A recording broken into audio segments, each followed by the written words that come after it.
kwan natin. First Bible study ng February. Yeah. Si Rose hindi natin nakumbita. Si Yung kasama. nagdadrive ba siya? Oo, nagdadrive naman. Sino yan? Si Rose. Ha? Si Rose. Si Rose. Sige po, mag-pray na po tayo. Sige. Salamat po aming Ama sa iyong presensya sa aming Bible study nito. Salamat kila Brother Alex Sister Mila for hosting this Bible study. And thank you for the Holy Spirit revealing to us your word and the understanding of Father God, Almighty Lord, in our heart and our mind to receive your message of Father God. And we thanks for everyone present today, and we will enjoy and be transformed by your word. In Jesus' name, Amen. Amen. Sige. Philippians chapter 2 verses 5 to 11. Sino ba ang gustong magbasa niyan? Yan ang ating pag-uusapan niya. Philippians chapter 2 verses 5 to 11. Agnes? Philippians Bible, Mila? 5 to 11. Ha? Meron ako. Oo. verse 5 to 11. 5 to 11. Ano? Philippians? Philippians 2 ho, 5 to 11. Okay. Yeah. You must have the same attitude that Christ Jesus had, though he was God.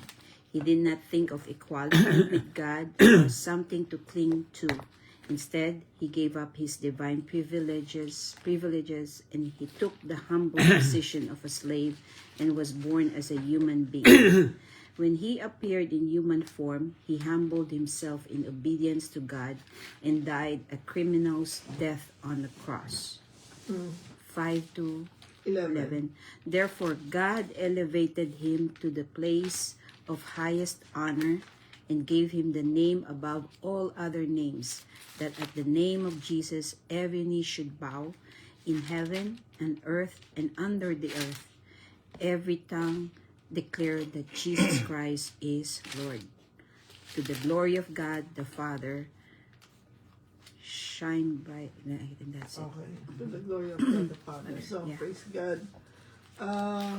Pagka binabasa natin itong mga verses na to, ang unang dadating sa atin ay yung tinatawag na the mind of Christ. The mind of Christ. Kasi sabi dito, have this attitude in yourselves. Itong attitude na to ay mind. Kumbaga kung ano yung kaisipan ng Panginoon, yun din na magiging kaisipan natin, no?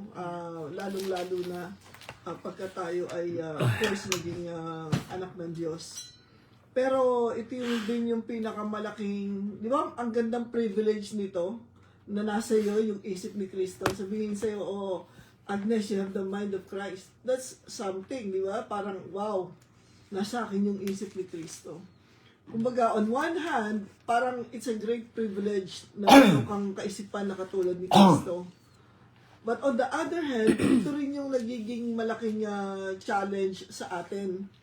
Kasi, of course, pag nandun tayo sa church, nakakapakinig tayo ng mga salita ng Diyos, at kahit ngayon, nag-Bible study tayo, nakafocus tayo, di ba, sa salita ng Diyos. Pero, pagkatapos nun, ano na nangyayari? Di ba nawawala tayo dun sa katotohanan na nasa atin nga yung isip ni Kristo. Tama ba yun? Parang Sunday, okay, nasa yung mind ni Christ. Pagdating ng Monday, nawala na yung mind ni Christ. So, kaya itong si Paul sa Philippians chapter 2, inaano niya yun, parang he bridges the gap. Parang nagiging tulay yung kanyang sinabi para kung ano man yung sinasabi ng salita sa atin, that we have the mind of Christ, ito rin yung talagang makita sa ating pang-araw-araw na buhay. And of course, because we are focusing on the kingdom of God, pagka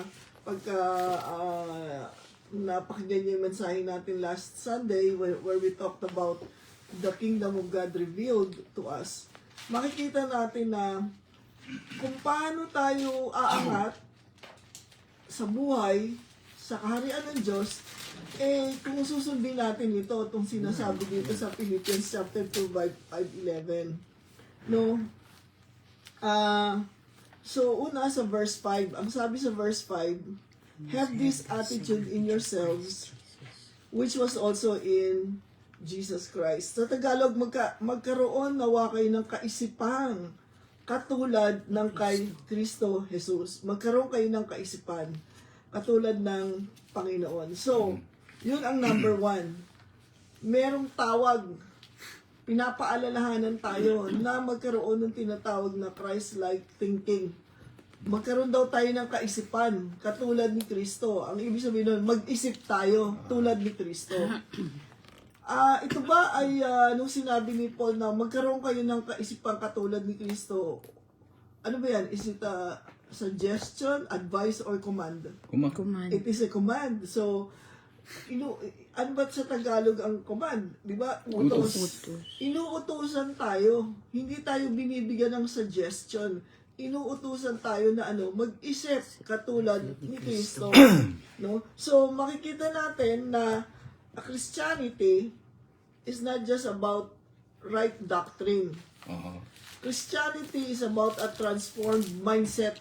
Yun, di ba, sa Romans chapter 12 verse 2, be transformed by the renewing of your mind. Kaya, ang Christianity, ang pagiging totoong Kristiyano ay pagkakaroon ng nabago na pag-iisip. At yung pag-iisip na yon, number 1, ay pag-iisip ng Panginoong Hesukristo.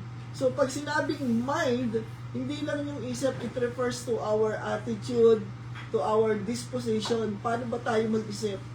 No? Kaya, ang mga mananampalataya ay sinasabihan ni Paul na magkaroon ng kaisipan na katulad ng meron si Kristo.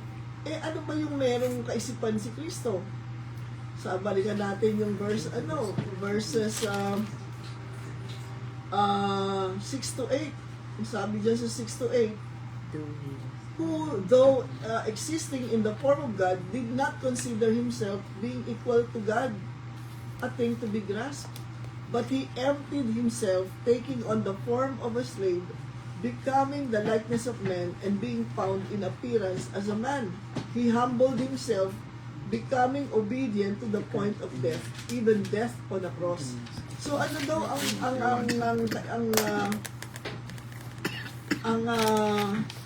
ang kaisipan na ito ni Kristo? Unang-una, yung humility, di ba? Kasi tingnan mo sa verse 6, ano ba ang position ni Kristo? Sabi niya, he is equal with God, di ba? His position is that he is equal with God. Pero he did not make himself equal with God nung siya ay nagkatawang tao, nung siya ay naparito. He humbled himself and made himself of no reputation, sabi sa verse 7. At ganoon din sa verse 8, to the point of death. He humbled himself to the point of death, even the death on the cross. So, basahin natin yun sa Tagalog. Bagamat siya ay Diyos, hindi niya itinuring ang pagiging kapantay ng Diyos bilang isang bagay na dapat panghawakan. Sa halip, ibinaba niya ng lubusan ang kanyang sarili sa pamamagitan ng pag-aanyong alipin. Naging tao siyang katulad natin, at sa pagiging tao niya, nagpakumbaba siya at naging masunurin sa Diyos hanggang sa kamatayan, maging sa kamatayan sa krus. So, ang Panginoong Hesukristo bilang Diyos, siya ang creator Siya creator siya, di ba? Yeah. Nothing was created without Him, without Christ. So, So, creator siya, napakalawak at napakalaki ng Diyos, di ba? He is omniscient, omnipotent, nasa kanya ng lahat. Tapos magkakatawang tao siya. Katulad yung pinag-usapan natin kanina, Humility. sabi ni Agnes, hindi ka pwedeng mag-medyas ng 3 patong kasi hindi nakakasya doon sa Kakapal. sapatos. Di ba? Kakapal. So, ibig sabihin nun, imaginein mo yung malaki ang Panginoon, tapos bigla siyang Liliit. papasok sa isang maliit na katawan Ayaw. na katulad ng isang bata. Mm. Di ba? Pinanganak siya bilang isang sanggol Oh, yeah. The Creator became a child, Flesh. became a baby. Parang Flesh. ang hirap mong isipin niyo, parang napakalawak ng Diyos. He feels all in all sabi. He feels all in all, tapos bumaba ka bilang isang sanggol. Ano ba yung sanggol? Di ba? Sanggol, helpless, walang pwedeng magawa on his own. So, yun ang ibig sabihin no, na si Kristo, bagamat Diyos siya, iniwan niya yung kanyang pagiging Diyos, yung sabihin na lang Katawang natin, tao. divine privileges, and took on humanity. Nagkatawang tao Emmanuel, siya. no? Emmanuel. Oo. So, he humbled himself. Hindi lang siya naging humble sa pagdating niya rito at pinanganak siya bilang isang maliit na sanggol, kung hindi dumating yon at humantong saan? Sa kamatayan. Yung pagiging masunuri ni Kristo ay humantong saan? Sa kamatayan. So, is the cross accidental? No? Of course not, no? Hindi accidental yun. So, yung pagkamatay ba ni Kristo, accidental? No, Hindi rin.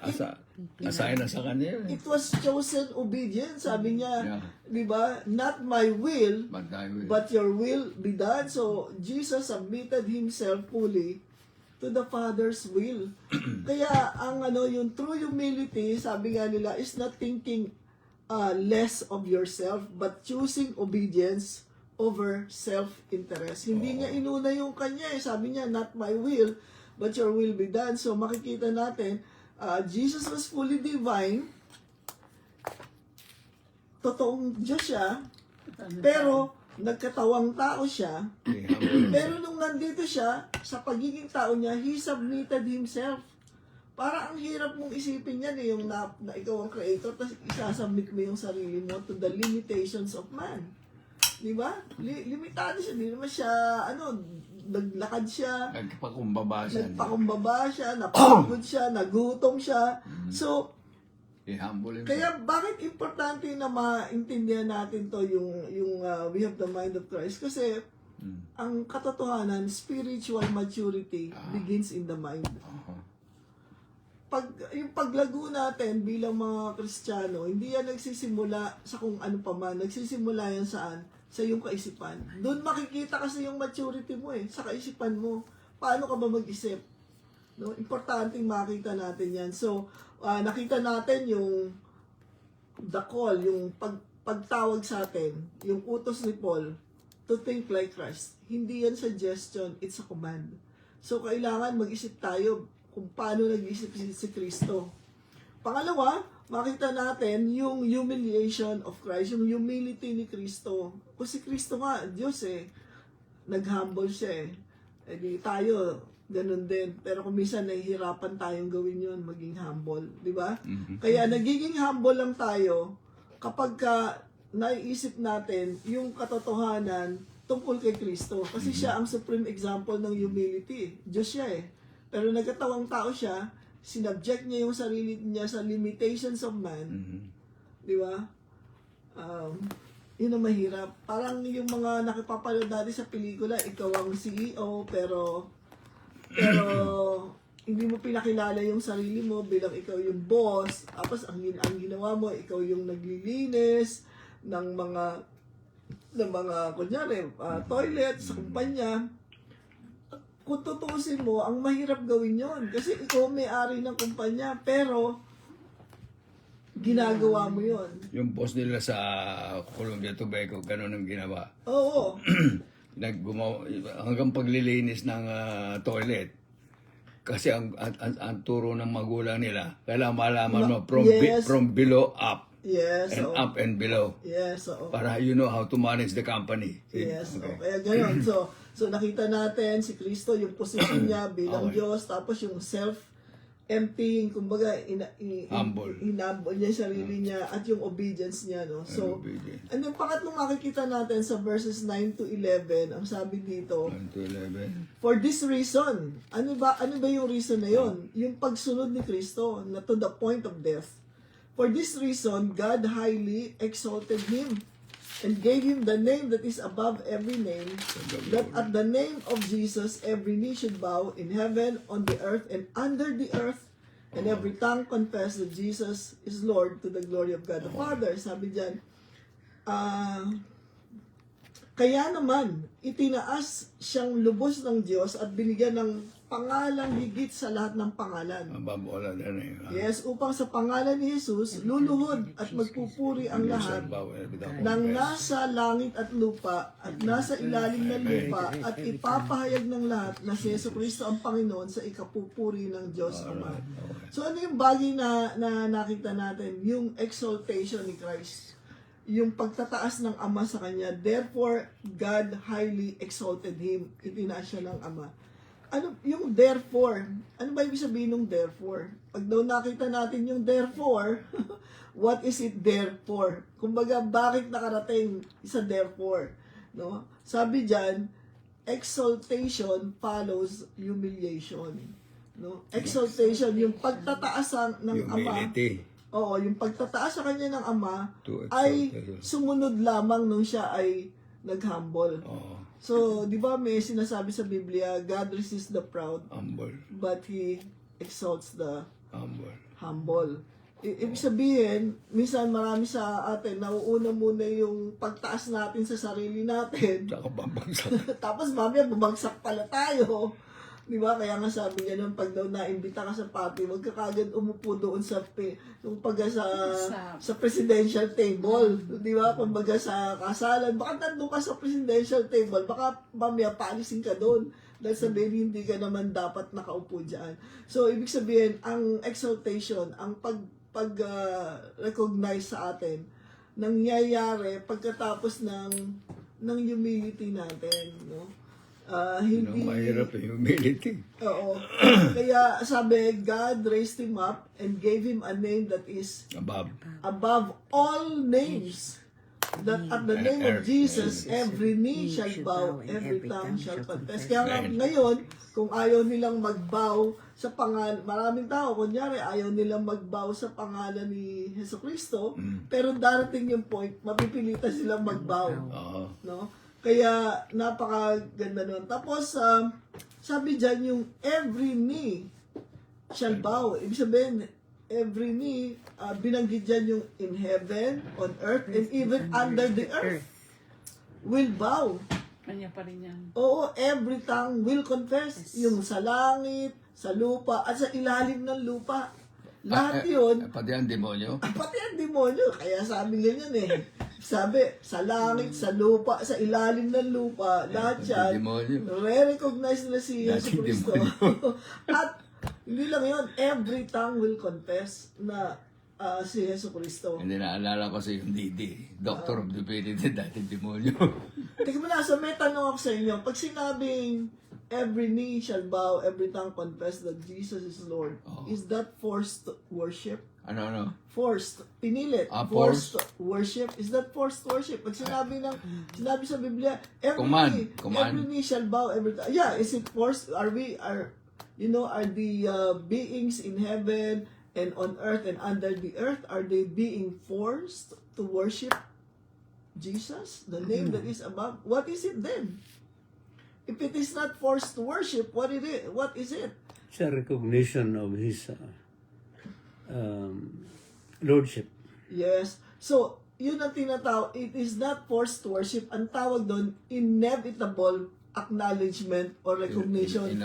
Inevitable. Ibig sabihin, hindi mo na maiiwasan. Inevitable na darating ang punto na kahit ayaw mo, i-recognize si Yesu Cristo. Maraming tao ngayon, hindi nila nire-recognize si Jesus. Si Jesus ay propeta lang, si Jesus ay teacher lang, si Jesus ay ganito, si Jesus tao lang, hindi siya dapat. Pero darating ang araw na magkakaroon ka ng tinatawag na inevitable acknowledgement that Jesus is Lord. The crucified Christ is after all the exalted Lord, no?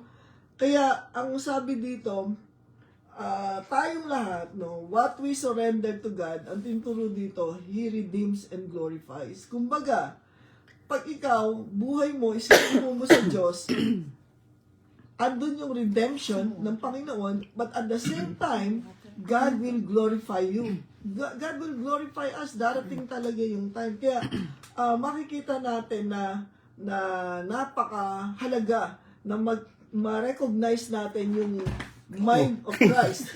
Correct. Mind of Christ. Hindi gising ka, Agnes. Ngayon, Agnes. paano natin i-relate yung mind of Christ sa kingdom of God? In the Kingdom of God. Paano natin i-relate? Bakit importante na binigyan tayo ng mind of Christ? Ano ang connection nito sa kingdom of God? Di ba pinag-uusapan natin ngayon, kingdom of God? We've been talking about that because maraming mga Kristiyano ang hindi talaga nila nare-recognize yung kingdom of God. Kasi nga maraming mga salita, maraming mga turo. Parang to the point na exclude na yung kingdom of God eh. Parang hindi mo na pinag-uusapan. Dahil marami na ngayong gustong pag-usapang iba ang tao. Like for instance, they want to talk about the end times, they want to talk about grace, they want to talk about many things to the, hindi ko naman gustong sabihin to the exclusion of the kingdom of God, but to somehow disregard of the kingdom of God. Hindi ba mga Joe, they're always asking, when are we going to get back the kingdom, di ba? Kasi inaantay talaga nila, di ba? Ng mga Hudyo. Yeah. When are you going to establish our kingdom? Kasi nawala na sila. That question happened during the time of Christ, nung siya ay nagmi-minister. Yeah. Sa ngayon, Kaya yun ang tanong sa kanya nun eh. sa Kasi ngayon, diba, hindi naman yan ang tanong ng mga totoong mga Hudyo ngayon. Okay. But anyway, ang tanong ko ngayon is, ano ba yung nakuha ninyo about the mind of Christ so far? Na after 25 minutes or 20 minutes or so of discussing about the mind of Christ. When last Sunday? Hindi, ngayon. ngayon. Pinag-uusapan natin, what stuck out? Ano yung... This is what I am impression on that. Since I was born again.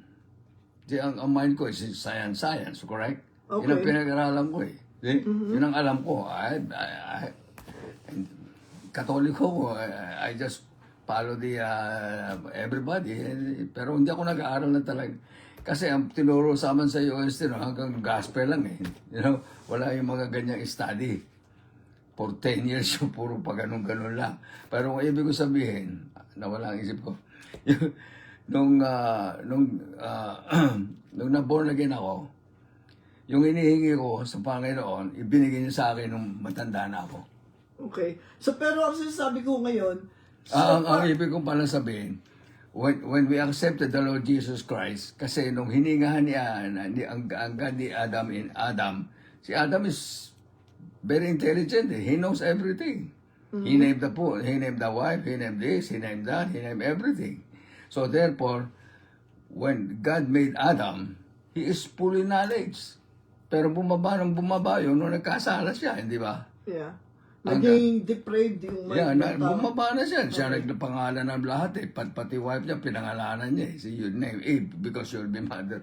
Now, my point here is, when God breathed on Adam's nostril, God gave us already the full knowledge of how to respect and to know Him, to love Him, and to serve Him. Di ba sinasabi ko sa inyo, it's easy to love the one that you, it's easy to love the one that you know, the one that you love, and the one that you serve. And it's easy to serve the one that you love, and it's easy to love the one that you know. Kailangan malaman mo muna eh. Okay ho. See? Yeah. Kasi yun ang sumusunod doon sa no eh. Di ba? Love and service. And pabalik, madali. Pero kung hindi mo alam, mahirap. Yeah. So, pero ang tanong ko ngayon is, ano yung pinaka nakuha mo so far dito sa pinag-uusapan natin about the mind of Christ? What is that one thing? Hindi lahat, syempre, hindi naman lahat makatandaan. Pero ano yung isang natanda mo? Yung, kabutihan niya. Kabutihan ng Panginoon? In what way? Yung pagiging humble niya sa... Pagiging humble, yeah. Amen. Totoo yun, no? So, very supreme yan. Kaya pag binasa mo yung portion na yun, lagi yung pinaka parang heading yan, the humility of Christ, eh. So, talagang very prominent yung humility ng Panginoon dito. Kasi Diyos siya, nagkatawang tao, nag-humble siya, and then nag-obey siya. Ganon din na experience ko nung na-born again din ako. I learned how to humble myself. Yes, so ganyan o, segue ho natin yan doon sa tanong natin. Yeah. Ano ang relasyon? Oh. How is the mind of Christ related sa kingdom of God? Okay. Paano natin, di ba, pinag-usapan kasi natin yung kingdom dahil kailangan maging aware tayo that the kingdom of God is truly within us, no? Pag hiniwalay mo yon, parang hindi mo nakita kung ano yung sinabi ng Panginoon. Kasi sino ba nagsabi niyan? It is Jesus Christ Himself that the kingdom of God is at hand. It is here. The time is fulfilled. That the kingdom of God is here. And that this kingdom is within us. So anong relasyon yan? Paano natin, bakit kailangan at mahalaga ang mind of Christ dito ngayon sa kingdom? Ano? Paano na, ano? Ano ang koneksyon? Ano ang koneksyon Ng king- ng mind of Christ sa kingdom of God Kingdom of para maunawaan natin kung ano ang gustong ipagawa sa atin ng Panginoon. Sabi natin, di ba, tama yon when we talk about this particular verses, ang nakikita natin yung humble obedience ni Christ. So, bigyan ko kayo ng idea. Ang kingdom of God, it advances. Ibig sabihin, ang kaharian ng Diyos, lumalawak, lumalago, hindi sa pamamagitan ng self-promotion, kung hindi through humble obedience. So, ibig sabihin, gusto natin na, ang gusto natin yung kaharian ng Diyos, maging prominente sa buhay natin. And when we talk about the kingdom of God, it is the authority of God, the rule of God, the influence of God, and the will of God being being made active among people. So pag sinabi mo na the kingdom of God is within you, sabi ko, Agnes, the kingdom of God is within you, ang ibig sabihin nun, God's authority is in you. Ang kapangyarihan ng Diyos ay nasa iyo. The rule of God is in you. Ang paghahari ng Diyos ay nasa iyo. Ano pa? The will of God is in you. The influence of God is in you.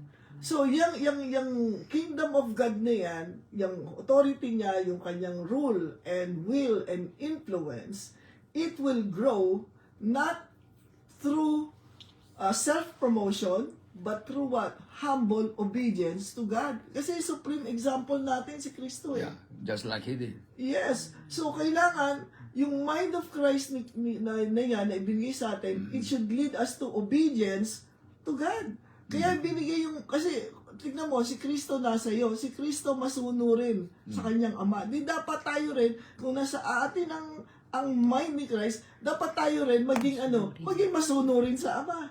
Kaya sinasabi ko, this is the greatest challenge eh. Kasi, nasa atin ang salita ng Diyos, pero pagdating ng Lunes, nakalimutan na natin lahat yung mga napakinggan natin. So, paano natin ma-apply ito ngayon sa buhay natin? So, meron 3 bagay, no? Na gusto ko i-suggest sa ating lahat.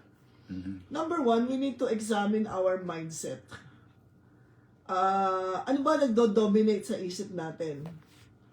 Yung bang entitlement, yung mga tinatawag na ganyan, o kaya pride, o self-preservation, Entitlement. no? Parati mong pinoprotektahan yung sarili mo. Superiority. Pwede, meron tayong superiority complex, meron tayong pagiging mataas. Meron ding inferiority complex. Yeah, so kapag in-examine natin yung mindset natin, dun lamang natin malalaman if we truly have the mind of Christ. Not because, na hindi tayo sigurado. Kasi sinabi na eh, you have the mind of Christ. Pag sinabing you have the mind of Christ, nasa iyo na, mapupunta pa lang sa iyo, o ano? Nasa iyo na. So, kung nasa atin na yung mind of Christ na Pero yun, kailangan born again ka muna, di ba? of course, Yeah. bago ka magkaroon ng mind of Christ, kailangan ma-transform ka, mabago ka That will ng... not happen if you are not born again. Yes, so, kasi, kung hindi tayo born again, yung mind natin is depraved, di ba? Carnal. Oo. So again, examine our mindset. Kasi, naalala ko si Pastor Vince. Kilala natin lahat si Pastor Vince, naging vice president siya ng bangko. Pag daw may mga bagay na hindi niya naunawaan agad, nililehas niya yung ano niya, yung ulo niya, tapos sabi niya, I have the mind of Christ, I have the mind of Christ, I have the mind of Christ. So, importante na meron tayong acknowledgement sa mind of Christ yun. Number 2, choose obedience, even when it costs us something. Kasi ang obedience naman talaga, meron niyang price to pay eh. Pag nag-obey ka, it has a price to pay. Yung obedience ni Kristo, it led to His suffering on the cross. So, faithfulness, hindi yan nasusukat dahil komportable yung buhay natin eh. Minsan, yung pagiging faithful natin eh, nadadala tayo saan? Sa discomfort. Di ba? May discomfort naman talaga pagka minsan sumunod ka sa Panginoon. O, bawa, nung na-born again ka, naturally, may mga kaibigan kang mawawala sa'yo. Naturally, merong mga bagay na isa-sacrifice ka, di ba? Pero, number 3 naman is yung exaltation ng Panginoon. Yung pagkilala ng Panginoon sa atin. We trust that God will exalt us. Kasi yun naman ang sabi niya eh, di ba? I-lift up ka ng Panginoon. So, we do not lift ourselves. Sino ang nagtataas sa atin? Ang Diyos, ang Panginoong Ama. Ang role natin, humility. Ano ang role ng Diyos? Mag-exalt. Yes, to honor us. To also give us glory along with Christ, of course. So, kaya makikita natin na itong Philippians chapter 2, verses 5 to 11, itong pinag-uusapan natin, na pinapakita, humility is not weakness. Humility is strength, no? Hindi kahinaan yung maging mababang loob ka. And then, our obedience is never wasted. Pag sumunod tayo sa Panginoon, hindi yan mababaliwala. Dahil lahat ng pagsunod natin sa Diyos, kinikilala ng Panginoon. He recognizes, kung may sacrifice tayo, na-recognize siya ng Panginoon. Kung may pagsunod tayo, na-recognize siya ng Panginoon. Hindi tayo dapat mawala ng loob o parang manghina, ma-discourage, because after all, God is truly exalting us, no? It's the opposite. Eh. The more you become pride, the more you push it down. Oo. But the more you humble himself, the more he lift you. Oo. It's Kaya nga, opposite. sabi ko pa, so ang unang nakita natin, sabi ko, paano natin i-relate ito sa kingdom of God, di ba?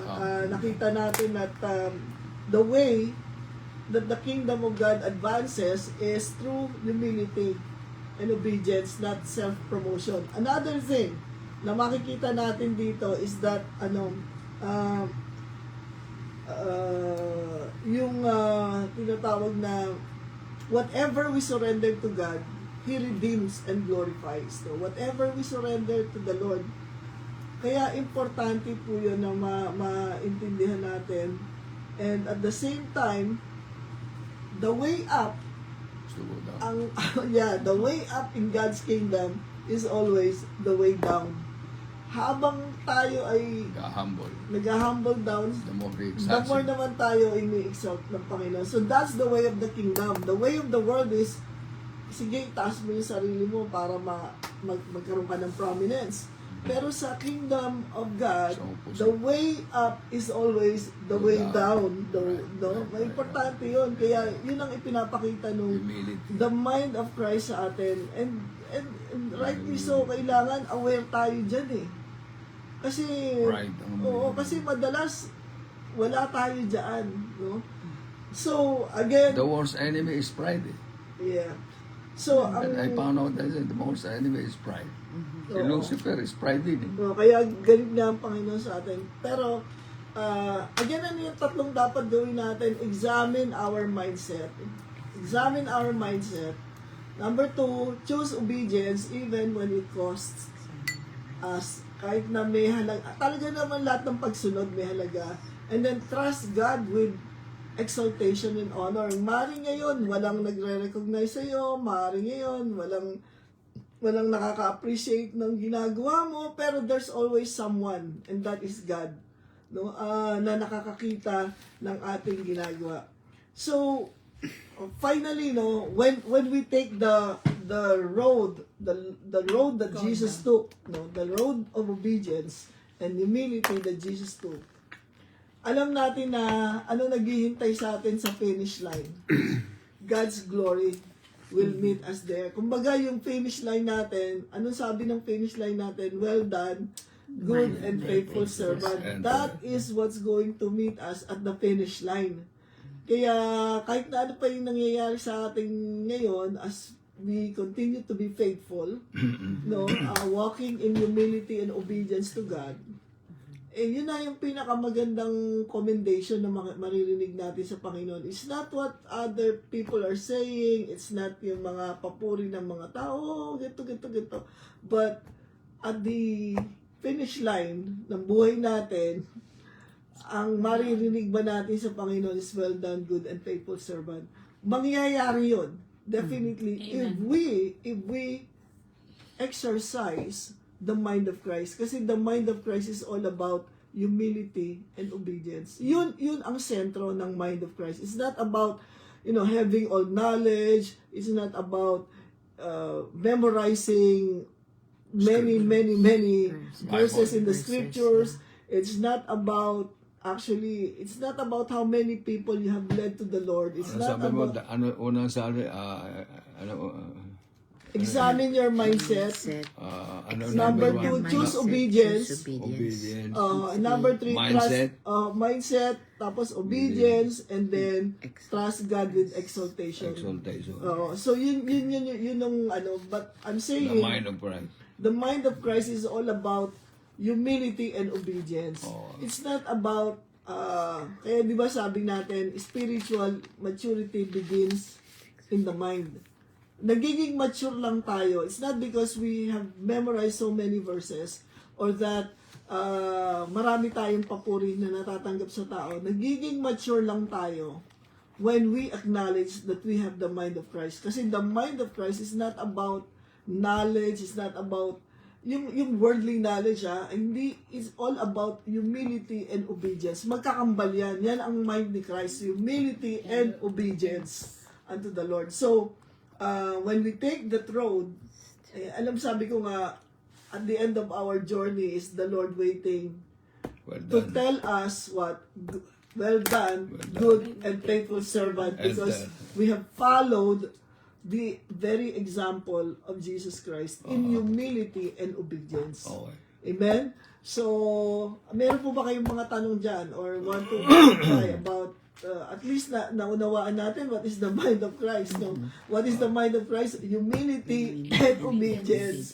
Yun ang mind ni Kristo. No? So, meron po ba kayong tanong o gustong i-clarify or idagdag? Yeah, we mature. The more we are being tested. You grow up. Oh yes, so Kaya the same thing with me when I was in high school. Mahina ako nung high school eh. So section 6 ako. Hindi ako halos nag-aaral. Puro laro lang eh. Nakita ko yung mga kaklase ko, bakit sila nagtutukbo-tubo lang? At saka magagaling sila lagi, Section 1 sila, section 2. Ako na section 6. Layo ko section 6 eh. Ako, nagtataka ako, bakit bakit ako laro ako ng laro, I'm more, bata eh, siyempre, ka.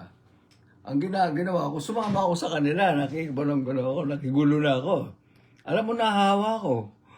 naging matalino na rin kayo. Nahawa ko sa kanila. Kaya, Naging masipag ako mag-aaral, na-encourage ako kasi nakita ko sila marurunong. so, ibig sabihin talaga nun, importante, the company you keep.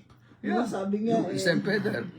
birds of the same feather. Yeah, flock kasi together. nandito ako eh. Parang Sumama kayo kasi sa mga matatalino contagious eh. Kaya tumalino kayo. Alright, na-infection ako. Kaya- Kaya hanggang ngayon, I never stop studying. So, to give that, yung practical application sa buhay natin sa Kristo, the more you spend time with Christ, the more na makukuha natin yung gustong ibigay sa atin ng Panginoon. Yeah. In terms of the mind of Christ being at work in our life, shown in our Kaya doon obedience. ko tinakuha yung birds of the St. Peter flock together. Yes, So ano pa ang pwede niyo pang makita dito?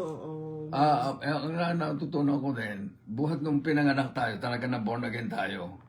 binigay na sa atin yung sinasabi mind of Christ. Yes. We have the power to know Him, to love Him, and to serve Him. Kasi gusto niya maging kamukha niya tayo eh. Ang problema, hindi tayo naging kamukha niya, naging mukha na yung kabisa at the other side.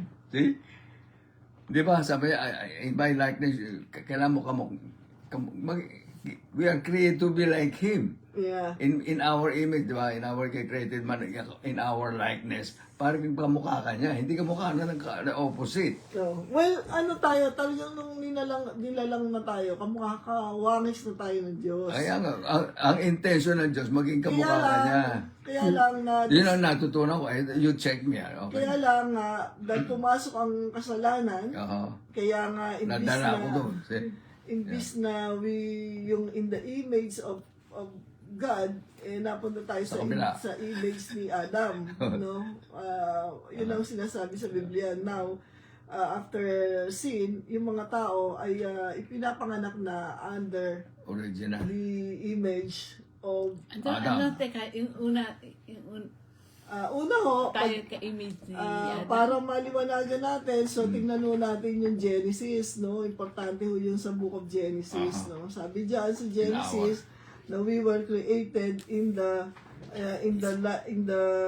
image and likeness of God, no? Sa Genesis chapter 2, no?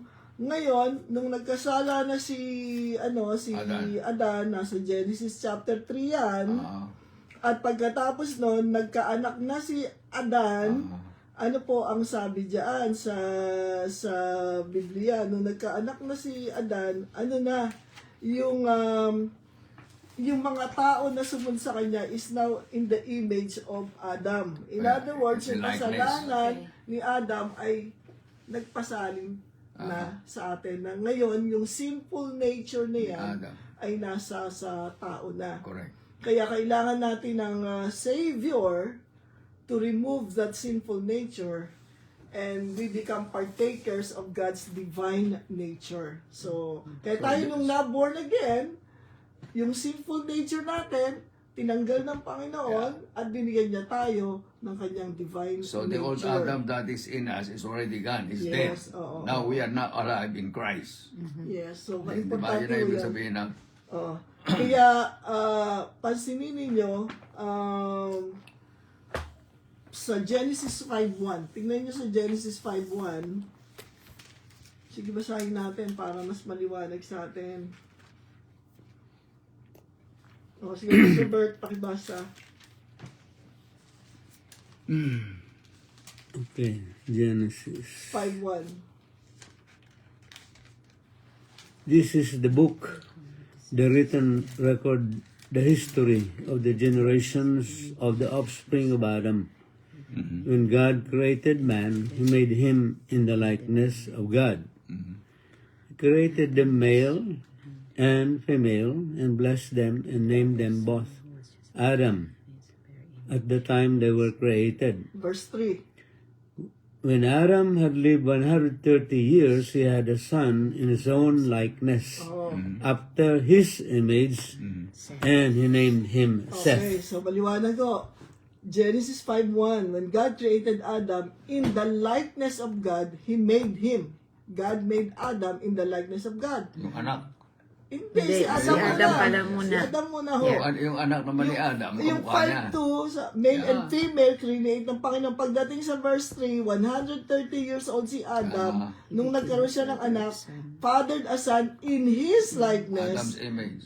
after his image. Yeah. You know, maliwanag ko ba yun? So, That ngayon, is why when we are born again, the Adam's image in us should die. Di yes, ba? the sinful And we will nature. become like the image of God. Yes. So, That's how I understand it. Correct me. tama ko yun, sa punto na yun. Tama yun, na nung tayo ay na-born again, yung sin nature nawala. at Pero kailan pinalitan. ma-born again ka? Yes. Otherwise, we continue in the image Kay Adam ka pa rin. and likeness of the... Kailan mamatay siya para mabuhay ka eh. Yeah. So, ano pa ho, bago tayo manalangin. So those are the things that I learned. May Talagang ano na-born ako, again pero ka. hindi sa ano. Okay. Si Judas, di ba? Siya yung ano kay... Kay, Judas. Jesus. Okay, Jesus Christ. Oo. Di ba nagsisi siya? Oo. Oh, Bakit siya repentance. nagsisi? That's a sorrowful repentance. Bakit siya nagsisi? na-realize ba niyang mali siya ang ginawa niya? Oh, okay. Hindi niya inasahan na mamamatay ng ganoon si Kristo. Of course, hindi naman niya alam na makukrusify si Kristo. Sinabi lang ni Kristo na huhulihin siya, papatayin siya, pero hindi pa alam ng tao no na si Kristo will die by crucifixion. Kasi, ibig sabihin, yung 12 disciple. oo, lahat ho sila. Kasi nangyari lang naman yung crucifixion na yon nung tinanong yung mga tao, di ba, release si Barabbas. Tapos, anong gagawin natin Crucify, dito? Sabi, yeah. anong gagawin natin kay Kristo? Sabi, crucify him, crucify him, Mga Hudyo. crucify him. So, si Judas, syempre nagkaroon siya ng kalungkutan na ganun ang kinasapitan ni Kristo. Kristo. Sinusuli nga niya yung pera, di ba? Oo. Pero ayaw Hindi nang na nga niya tanggapin. tinanggap. Oo. Pero nagkaroon lang siya ng kalungkutan, ng remorse. So, Nagsisi ba siya?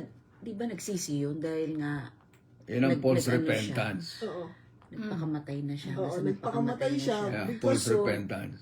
Oo. He's in heaven. I mean, No, he's not in heaven. Hindi siya in heaven. Hindi siya in heaven. Kasi He's not in heaven. kahit na nalungkot lang siya, ang tinatawag doon, remorse. Yeah, Yung remorse. nalungkot ka sa mga nangyari, sa mga hindi mo inaasahan, na para bang iniisip niya na kung isoli ko ba tong pera na to, mababago ba ang nangyari kay Kristo? Hindi na ba siya papatayin? Sige, babalik ko na tong pera ninyo. Pero since ayaw nang tanggapin yan, di ba, tinapon niya at nagbigti siya. So, hindi siya napunta sa ano noon. Dahil kung napunta siya, dapat dinayin niya yung sinabi nung isang magnanakaw doon na, Lord, remember me. In paradise. Oo. Anong sabi niya? Remember me when Paradise. you go Come to into paradise. Oo. So, And sabi naman niya, today, you will be with me in Yeah. paradise. So tapos, anyway, si Judas, hindi siya nagkaroon talaga ng totoong repentance. Correct. Nagkaroon Kasi siya ng hindi niya remorse, nirecognise. Pero nagkaroon false. siya ng guilt, pero hindi naman siya bumalik kay Kristo, hindi siya Hindi lumapit niya kay Kristo. nirecognize. Oo, na si Kristo ang Kristo. Ang natutunan ko rin doon, si Peter is the opposite. Okay? Pareho sila nag-repent, di ba?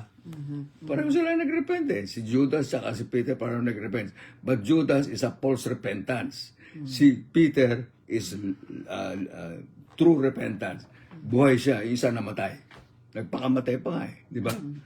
So he's very sorrowful for his own. But kasi dalawang klase repentance, isang true and false. Tsaka dapat nating maunawaan ito na hindi pa man nangyayari yung pagkanulo Alam na. yung betrayal na ginawa ni Judas kay Kristo. Kristo, tinawag niya siyang Yeah. son of perdition. Alam Of na course, niya. at that time, hindi pa na-identify kung sino yun. Pero alam na ni Kristo yun eh. Di ba? Nung- Because all-knowing siya eh. Hindi. Nalaman niya yun nung nag-ano na sila nasa Last Supper Last Supper. nila. No? Kasi, Nasaan? Last Supper. Last Kasi Supper. katulad ng pinag-aralan natin kanina, na si Kristo, totoo siyang Diyos, pero nagkatawang tao siya, sabi niya, he stripped himself of his deity. Na tinanggal, hinubad niya ang pagiging Diyos nung siya ay nagkatawang tao. So he had to depend on the Lord, leading him, and even the Holy Spirit guiding him sa mga ginagawa niya.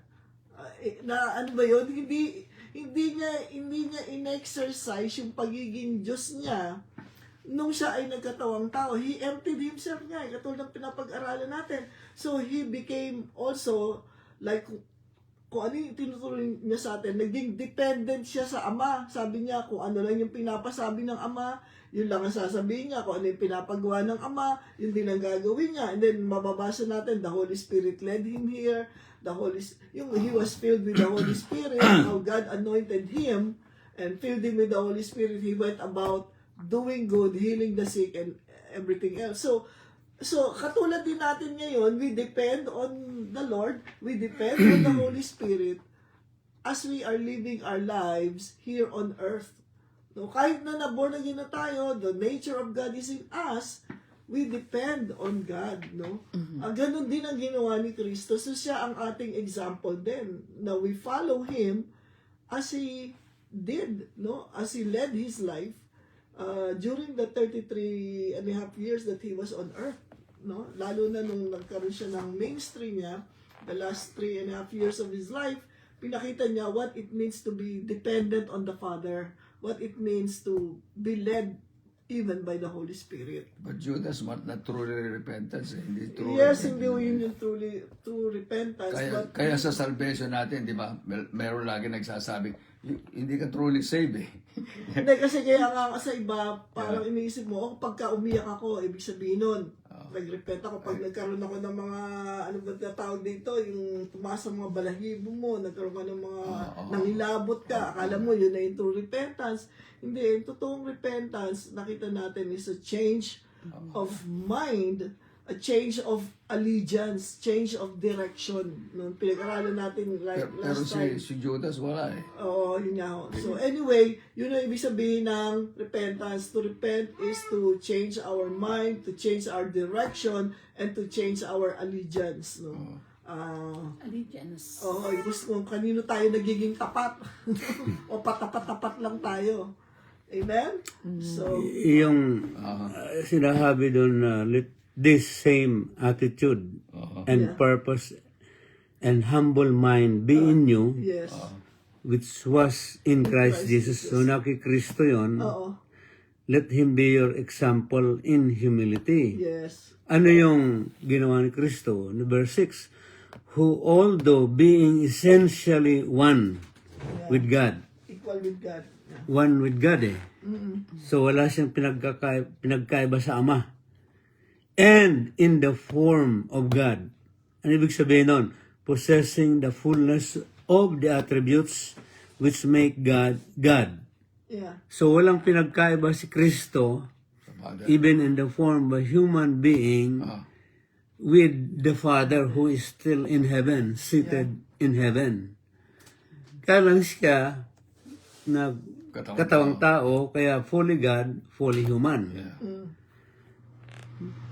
So with that in mind, kasi alam niya yon, he is fully aware of that, conscious siya dyan, yun ang mind of Christ na did not think this equality with God was a thing to be eagerly grasped or retained. Yeah. Yun talaga ang essence noong attitude, same attitude and humble mind which was in Christ Jesus. So, hindi niya pinanghawakan, hindi niya pinginalandakan, hindi niya pinagmayabang yon. Pagka-Diyos niya. So, Kasi nga, he emptied himself. Yeah. Kaya He nga. emptied himself. so did not think this equality with God was a thing to be eagerly grasped or retained. So kaya therefore, because of that mindset niya, he was able to strip himself of all privileges and rightful dignity so as to assume the guise of a servant, a slave, in that he became like men and was born a human being. Yeah, katulad nung pinaliwanag natin, ikaw yung creator, malaki ka, you feel all in all, you feel heaven and humble earth, himself, yeah. and then you came as a Created, baby, parang as a baby, parang Taking- created na rin yung Oo, ano. taking the form of a man, and again as a helpless baby at that. Baby pa nung dumating siya. Naalala ko kasi, again, going back to, there are certain movies that leave a spiritual impact sa'yo. Like yung pelikula ni Terminator. I mean, just to give, yung si Terminator nung dumating, he was, yung, Schwarzenegger. si Schwarzenegger, nung dumating siya sa pelikula Terminator, Hindi ko he was napanood. already, but he became like a savior in that film, no? Napanood yun. Dumating siya as a grown-up man na in fact siya, may robot siya sa loob niya, whatever. But what I'm saying is this, of course, that's just a creation of the mind. But what I'm saying is this, he came as a helpless baby. He could have appeared from out of nowhere, di ba? May mga taong ganun, bigla na lang lumabas na human in an adult form. Pero siya, imagine mo, God, Creator, From who conception. feels all in all, came as a baby, a helpless baby. So that is, Conception. hindi lang mo yun, that is the supreme example of Yeah. what it means to empty yourself of all your deity, of all your qualities Power and as God glory, and yeah. power and everything. So, yun talaga yun na So- pinapakita dito. So last He night, humbled himself. sa verse 8 sa Amplified, and after he had appeared in human form, naging baby siya, naging tao, he abased and humbled himself still further.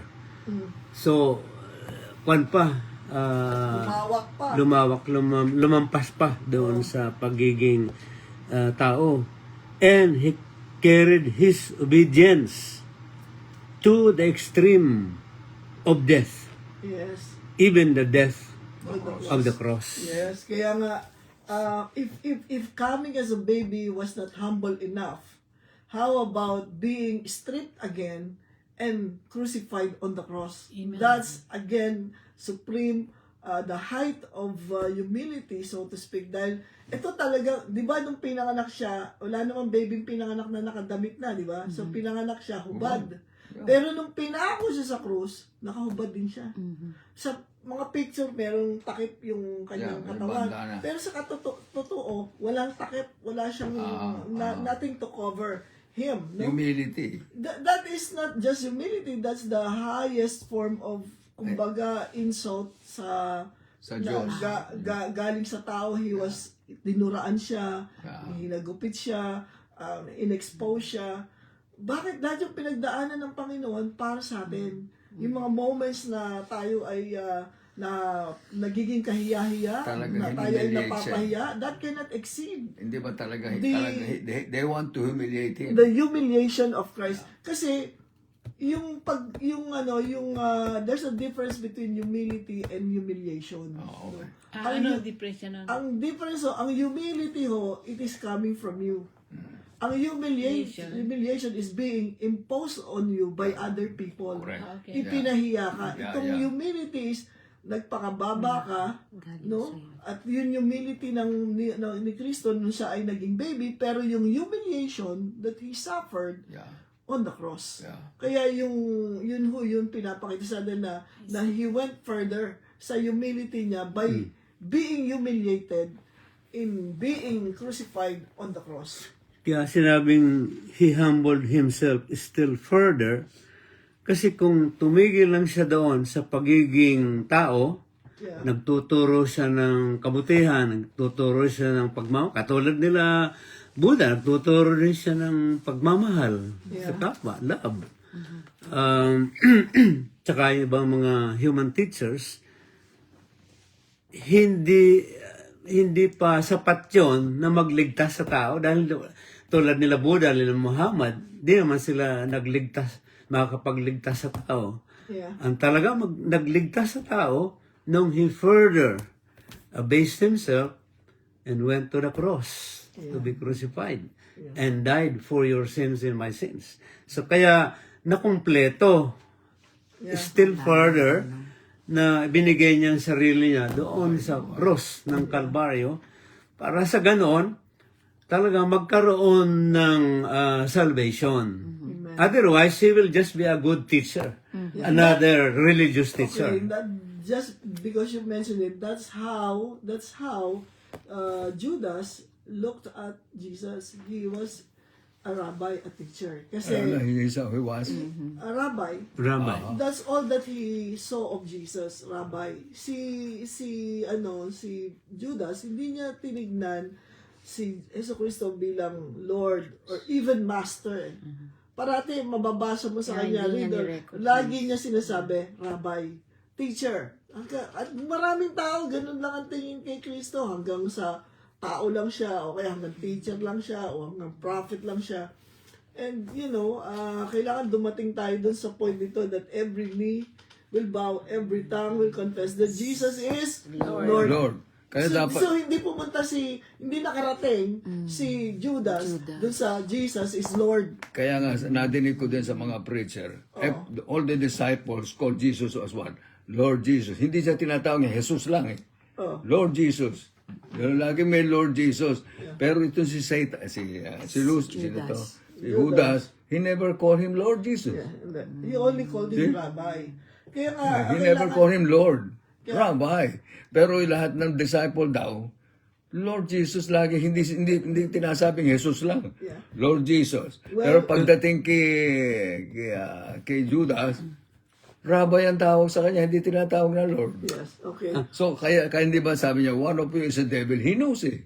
Yeah. He knows sa time ng Ayaw nga, pero he knows already before the thing. ni-reveal ng Panginoon. Yeah. sa kanya. One Actually, of you is a devil. See? actually, yung revelation ng pagiging Son of God, nagsimula lang yun nung ni-reveal ng Diyos Ama kay Peter sa Matthew 16:16 Tawad Christ. that you are the Christ, the Son of the living God. Everything came by revelation. By revelation. And progressive revelation, step by step. Kasi at the beginning, no one knew that he was the Christ. Yeah. So, as he went on with his All ministry, the disciples rejected him, di ba?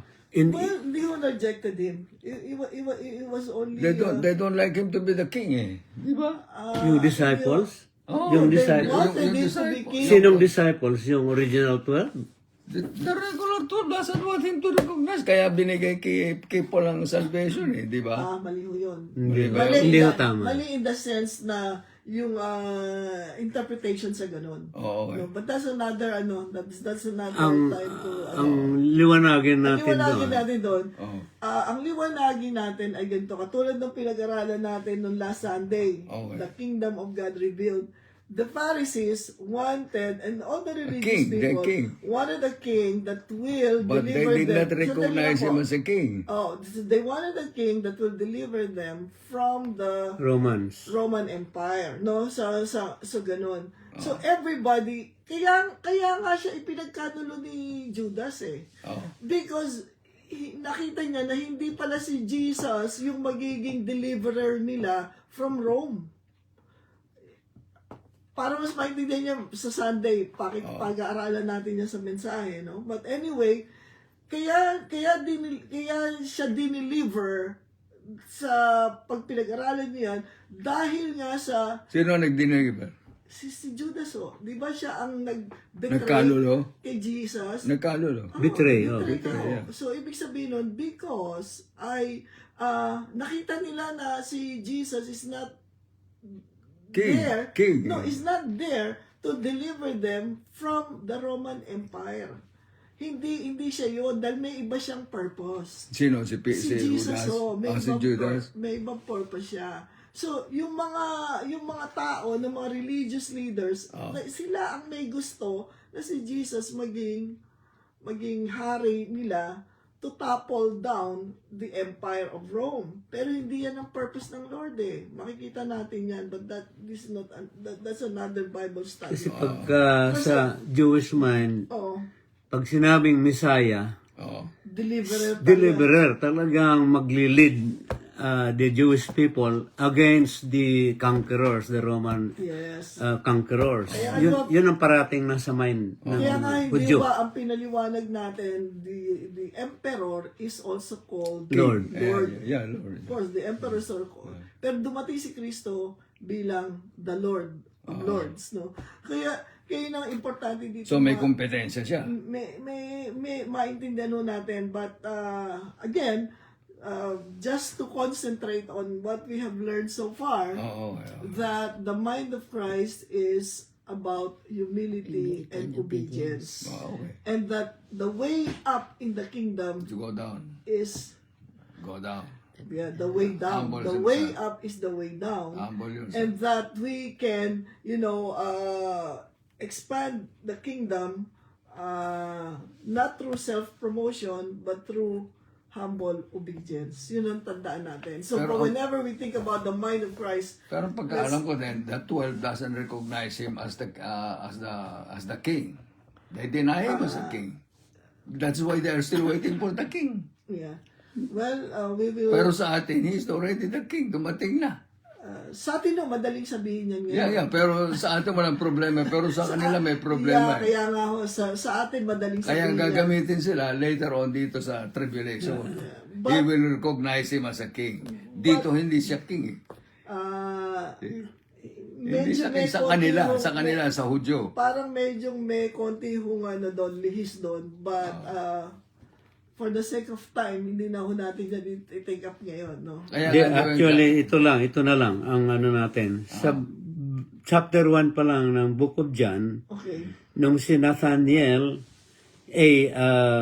napunta na, dinala na siya kay Kristo, ay sabi ni Nathaniel, direct ako na dito sa verse 48, Nathaniel said to Jesus, "How do you know me? How is it that you know these things about me?" Jesus answered him, "Before ever Philip called you, when you were still saw you. under the fig I tree." saw you. Yeah, I saw you. Yeah, I know that. Then, pakinggan niyo muna, verse Okay, I saw 49. you. Oh, Nathaniel answered, "Teacher, you are the Son of God. oo. You are the King of Israel." He's the Messiah. So dito pa, ayun nga. So ibig sabihin, yung sinabi na hindi tinanggap ng mga disciples si Jesus As a as king. king.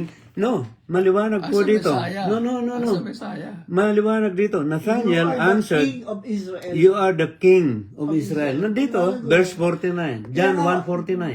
That's again, that's not a topic Yeah. na pwede mo i-discuss, but not right now. We can, we'll just close muna in Hindi prayer. ba kaya sa second coming niya, he will, they are still looking for the king up to now. Up to now, they are still looking for the king. Iba na yung mga Hudyo ngayon. Iba na ho yun. Iba na ang mga Hudyo ngayon. Mga Sige Hudyo po, ngayon, they're still para looking for hindi the king. malito yung mga taong nakikinig sa atin sa Facebook. Pero ang sinasabi lang natin ngayon, just to summarize again everything, we need to examine our mindset. As a Christian, we have the mind of Christ, and this mind is what? The mind of humility and obedience. Okay. And then, choose obedience. And number 3, trust the Lord to exalt us. Even when people do not recognize us, do not appreciate us, trust the Lord for our exaltation. Amen. Manalangin po muna tayo. Okay, thank you. Father in heaven, Lord God, maraming salamat po sa aming mga pinag-usapan ngayong gabi. Lord, salamat po na ibinigay niyo sa amin ang kaisipan, Kristo, the attitude even of Christ. Lord, we just surrender ourselves to you. Nawa sa aming pag-aaral na inyong salita, we will not run after knowledge. We will run after, O Lord God, transformation that can only come from you. We will run after maturity, O Lord God. Amen. Not because of we know so many things, but because we have chosen the way of humility and obedience. Thank you, Lord. Kaya pagpalain niyo po ang bawat isang nakikinig, Panginoon, na ma-encourage kami, Lord God, to continue living the life that Christ has already given to us. It is the new life, O Lord God, that can only come from you. And so, Father, we surrender everything to you. We pray for everyone sick today. Lord God, may your healing, O Lord God, virtue reach them right now. That by the stripes of Jesus, we are healed. Amen. That as we obey your word, we place our hand on the part of our body that is sick. We will Thank you, recover Lord. as you have promised. Lord, we Amen. pray for all those who are in need of whatever need they have, whether materially, spiritually, physically. Lord, we pray for your provision right now. And thank you, Lord, oh God, that you have so many good things in store for us. Even as we believe you, Lord God, we will only trust you. And Lord, thank you for giving us the faith to believe. Amen. Hallelujah. Amen. Thank you. Washroom. Thank you, Lord. Maraming salamat sa mga nanonood. At nawa, encourage kayo na ang Panginoon ay laging narito para tayo ay pagpalain. Amen. Amen. God bless you, everyone.